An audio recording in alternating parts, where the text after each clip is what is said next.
Hi, welcome back to my orchid life. I appreciate you stopping by for another visit. If you are new here, welcome.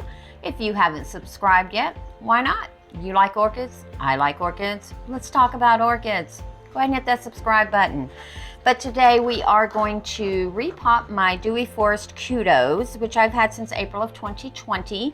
Now, she has been in this setup since March of 2021. It is October of 2021, so about 6 months. And normally I would wait and repot her in the spring. However, sometimes the orchid doesn't know that it's not spring, especially if you're growing in your home. I want to put her into a clay pot because I have found that my Cattleyas are doing rather well in clay pots. So I want to go ahead and put her in one. And now I think it's a really, really good time because if you look at all those big juicy roots coming there, and then she's got some new ones coming in here. So now would be a good time. So I'm gonna take advantage of that.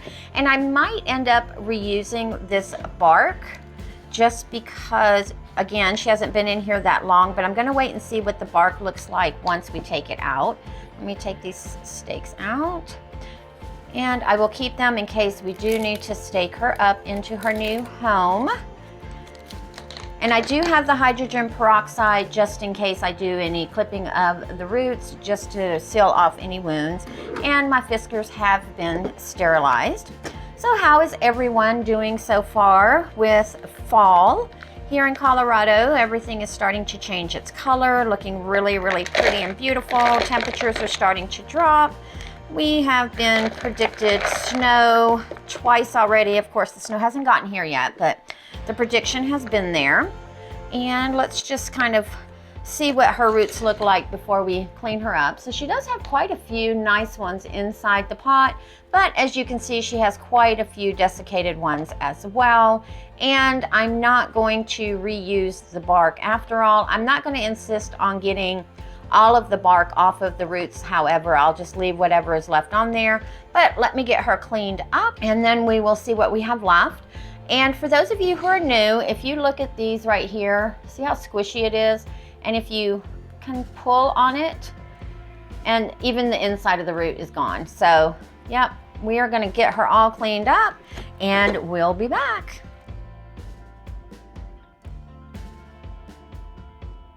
All right, so let's just get the sheath off here that slid off.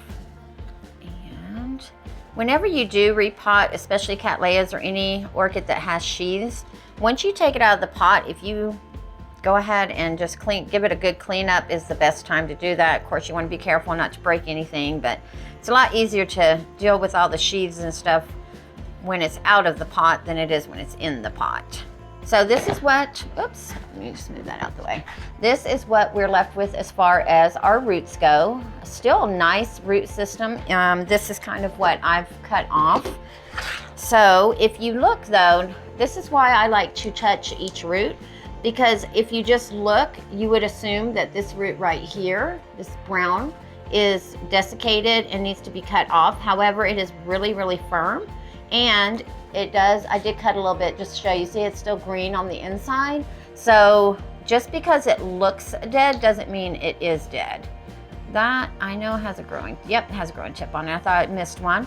But that's why I like to touch each root on the orchid if I can, just so that I'm not cutting off something that's viable. Because had I not touched this root, I would have assumed it was dead, went to cut it, heard the, and then I would have been upset with myself. So let me get this moved out of the way.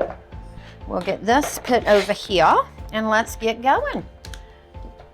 And I am going to spray with the hydrogen peroxide just because I did cut, and then this way it seals off any wounds that might be in there.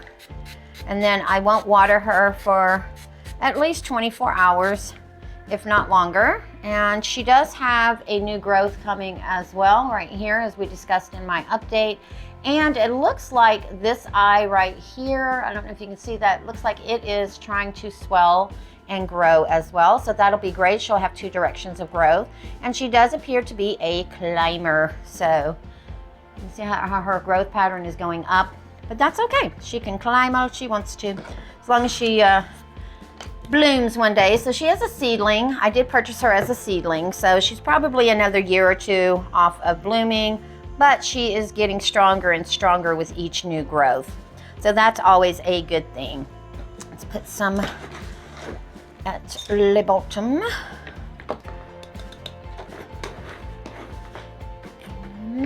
Actually, I normally put rock at the bottom, but that's okay. That's okay. We'll just roll with it.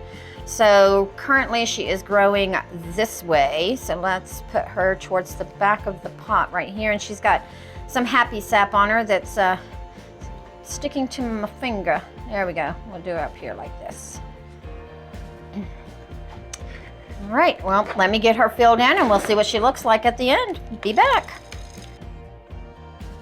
And I am using this bamboo skewer to move the media around and get it settled in, because obviously with a clay pot, you can't just tap the side and really get it to settle. I will tap the side here shortly just to get everything in, but I do like to use the bamboo skewer to just wiggle it in there. And she is going into small fir bark. That's what she came out of. The roots on here are still, she is still a seedling. So I will put her in this, and then the next time I pot her up, I'll put her in large bark. But for now, she's just gonna go into a small bark mix, and she is a wee bit wobbly, so I think I will stake her just until she establishes herself in this pot. So let me do that real quick and be back.